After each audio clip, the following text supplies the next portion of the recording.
জীবনটা ততদিন সুন্দর যতদিন আমরা বাবার হোটেলে খাই।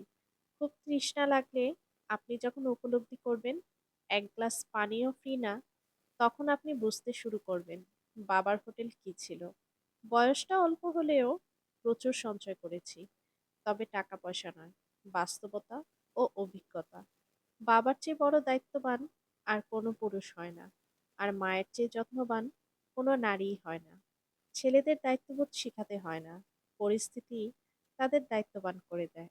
নিজের দুঃখ নিজের কাছে পাহাড় সমান হলেও অন্যের কাছে ২-১ মিনিটের গল্প মাত্র।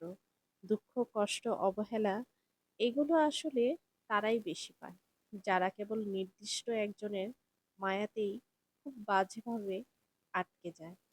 সুখের দাম খুব বেশি না হলেও মানসিক শান্তির দাম অনেক বেশি, যা অর্থ দিয়ে কেনা যায় না।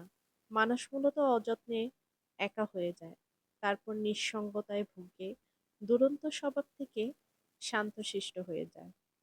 আলো এড়িয়ে অন্ধকারকে ভালোবেসে ফেলে।